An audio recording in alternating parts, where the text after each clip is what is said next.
মাদকাসক্ত অবস্থাটাকে সে নর্মাল ধরে নেয়। সো যখন সে মাদক পাচ্ছে না তখন সে অ্যাবনর্মাল বিহেভিয়ার শুরু করে, মানে ওই জায়গাটায় যাওয়ার জন্য, ওই জায়গাটা যাওয়ার জন্য। তো হয় কি, একটা নেশা হ্যাবিচুয়েটেড হয়ে গেলে ওইটা বডি অ্যাডাপ্ট করে নেয়। ওকে, রাইট, যে এটা নর্মাল কন্ডিশন। হ্যাঁ, এরপর তুমি মজা পেতে হলে পরটাতে যাও, সেকেন্ড স্টেপে যেতে, মানে গেমের মতো, like it's like a game. হ্যাঁ, এক্স্যাক্টলি, গেমটাই এখানে। তো তুমি কি একদম এক্সট্রিম লেভেল পর্যন্ত গেছিলা? I been, yes. বাসায় ধরা পড়লো কবে? মানে বাসায় বিষয়টা জানাজানি হয় হচ্ছে আমার এইচএসসির পরে। ওকে, মানে ধরা পড়ার স্টোরিটা কি, মানে জানাজানির বিষয়? ধরা পড়ার স্টোরিটা হচ্ছে এইচএসসির পরে অ্যাডমিশন টেস্ট হলো, ছেঁড়া বেড়া অবস্থা ছিল আমার। I was completely messed up, completely messed up. এবং সেই ততদিনে আসলে রাজনীতিতে ইনভলভ হওয়া, ড্রাগস তো আছেই, মিউজিকের সাথে আমরা ইনভলভ ছিলাম একদম ছোটোবেলা থেকেই। কিন্তু মিউজিকটা চলতো কিন্তু পাশে পাশে, মানে মিউজিক কখনো কিন্তু আমাদের লাইফে আমার মার কাছ থেকে পাওয়া দুইটা জিনিস হচ্ছে ছবি আঁকা আর মিউজিক। আচ্ছা, হ্যাঁ। সো মিউজিকটা কিন্তু কখনোই এমন কোনো বিষয় ছিল না আমাদের লাইফে যেটা ঘটা করে সময় করে, মানে আলাদা সময় বের করে, দিনের একটা আলাদা সময়, এই সময়টা মিউজিকের এটা একটা আমাদের রেগুলার লাইফের একটা পার্ট ছিল সবসময়। মানে তোমরা বাসায় গাইতে প্র্যাকটিস করতে এরকম? সবসময়। ওকে। এবং আমার মিউজিকের মানে মিউজিশিয়ান হব এই জিনিসটা কখন আসলো সেটাও বলবো একটা। আচ্ছা, তো তারপরে কি হলো? ম্যাসড আপ তুমি যখন এসেছিস? কমপ্লিটলি ম্যাসড আপ হওয়ার পরে আমি বাসায় আসলাম। বাসায় এসে আম্মাকে বললাম যে মা, আমি কমপ্লিটলি ম্যাসড আপ, আমি ঠিক হতে চাই, আই ওয়ান্ট টু লিভ। মানে এর আগ পর্যন্ত বাসায় বুঝেই নাই যে তুমি এই ধরনের? বুঝতো, আমার মনে হয় না আমার ফ্যামিলি পার্সনস তারা এতটা বোকা বা এতটা মূর্খ, আমি বিশ্বাস করি না। আচ্ছা, তো বুঝতো কোনো ধরনের ইন্টারফেয়ার করা বা থামানো চেষ্টা করে নাই? সেভাবে করেনি। এবং এই কারণে আমার ইন্টারের রেজাল্টও বেশ খারাপ ছিল, যেখানে আমার এসএসসিতে আমার রেজাল্ট খুবই ভালো ছিল, এইচএসসি রেজাল্টও খুব খারাপ ছিল। তো পরবর্তীতে আমি যেটা করলাম সেটা হচ্ছে আমি খুব লাকি যে I was blessed with the best father in the world and the best mother in the world. এবং আমার মা অমানবিক কষ্ট করলেন ওই সময়টায়। তিনি মাঝে মধ্যে আমার ছোট 2 বোনকে স্কুলে আনতে যেতেন হেঁটে, সেই টাকা দিয়ে আমাকে সিগারেট কিনে দিতেন। ওই সময়টা ওইটা আমার কাছে ভাবলে আসলে খুব বেশি কষ্ট হয়। কেন দিতেন সিগারেটটা কিনে? আমি তো যাচ্ছি না কোথাও, বাট আমার সিগারেট লাগবে। মানে সামহাও এমন যে তোমাকে কন্ট্রোল করার জন্য তোমার মতো করে কিছুটা হলো। এক্স্যাক্টলি, আমার সিগারেট তো আমাকে খেতে হবে, সিগারেট আমার খেতেই হবে। হ্যাঁ, অন্যান্য সব কিছু থেকে বাইরে রাখার জন্য এটা করতে হতো। আলটিমেটলি তোমাকে ঘরের ভিতরে রাখা বা ঘরে রাখতে হবে, ঘরে থাকতে হবে। এই স্টোরিটা আমি খুব কমন পাইছি।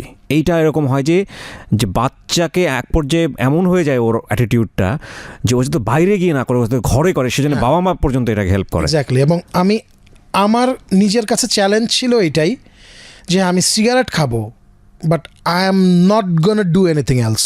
ওকে, এটা তুমি কমিটমেন্টে ছিল? হ্যাঁ, নো মিন্স নো। ওকে, আমার কাছে কিন্তু নো মিন্স নো। এবং আমি কিন্তু এখন স্মোক করি না। That's fine, I know that story. হ্যাঁ, এবং এখন স্মোক করি না কিন্তু 4 বছর হলো। হ্যাঁ, এবং আমার স্মোক মানে সিগারেট কুইট করার, আমি যেদিন আমার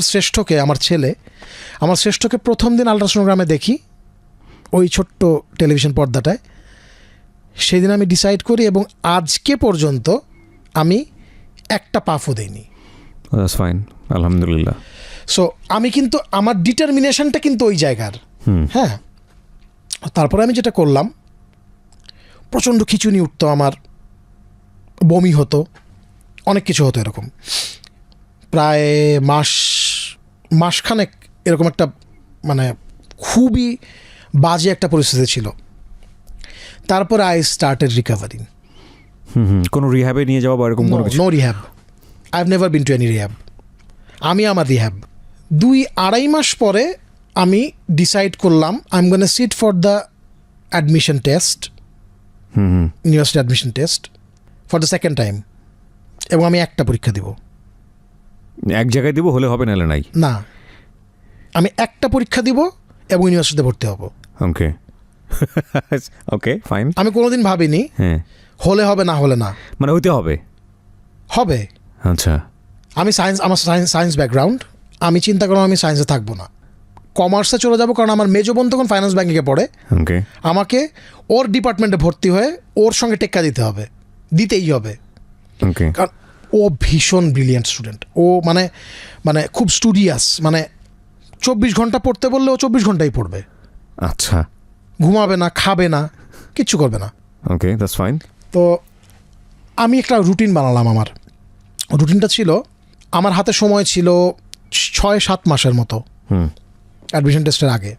একটা রুটিন বানালাম, আমি 18 ঘন্টা পড়ব প্রতিদিন, এবং আমি নিজে কিছু থিওরি আবিষ্কার করলাম ডি ইউনিটে পরীক্ষা দেওয়ার ওকে টেকনিক, এবং আমার কাছে মনে হলো হ্যাঁ এগুলো মোটামুটি ফুল প্রুভড। হুম আমি যেটা করলাম, আমাদের ওই সময়ের যে টেক্সট বাংলা বই ছিল মুখস্থ করে ফেললাম একদম A to Z। হুম কোন পেজে কী আছে আমি বলে দিতে পারবো, হুম এরকমভাবে মুখস্থ করলাম। সাধারণ জ্ঞানের আমাদের ডি ইউনিটে তখন নিয়ম ছিল হচ্ছে বাংলা 25, ইংরেজি 25, সাধারণ জ্ঞান ন্যাশনাল 25, ইন্টারন্যাশনাল 25। তো সাধারণ জ্ঞানের বই মুখস্থ করলাম খুব সম্ভবত 25-30টার মতো। হুম এবং আমি মুখস্থ করতাম কিভাবে, মুখস্থ করতাম না অ্যাকচুয়ালি, আমি প্রতিদিন একটা জিনিস রিডিং পড়তাম প্রতিদিন। ওকে, মানে অটো ব্রেন নিয়ে নিত আর কি। ব্রেন নিয়ে নিত আসলে। ট্রু। ইংরেজিতে আমি বরাবরই ভালো ছিলাম। আমার মনে আছে আমরা কলেজে যখন ছিলাম তখন শাহিন স্যারের কাছে ক্লাস করতাম। শাহিন স্যার ছিলেন ইম্পেরিয়াল কলেজের প্রতিষ্ঠাতা ভাইস প্রিন্সিপাল হুম ইংরেজি। Shahin sir was awesome. আর আমাদের স্কুলে সাইদুল ইসলাম স্যার ছিলেন, পাগলা স্যার বলতাম আমরা। তিনি হি ওয়াজ অসাম, হি ওয়াজ অ্যামেজিং। ইংরেজিতে তেমন একটা বেগ পেতে হয়নি। ইংরেজি কিছু ওই গল্প কবিতা মুখস্থ করতে হয়েছিল, করলাম। 18 ঘন্টা অনেক টাইম। তো তারপরে আমি আসলে যখন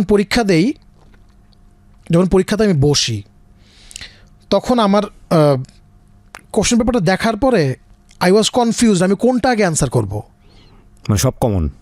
because I knew 100 answers out of 100। Unfortunately আমি যখন আমি চান্স পেলাম, একদম বিনা শর্তেই চান্স পেলাম। এবং মজার ব্যাপার হচ্ছে আমার সঙ্গের বাকি সবাই তাদের SSC HSCর যে নাম্বার নিয়ে ফাইট করছিল, আমার ব্যাপারটা রিভার্স ছিল।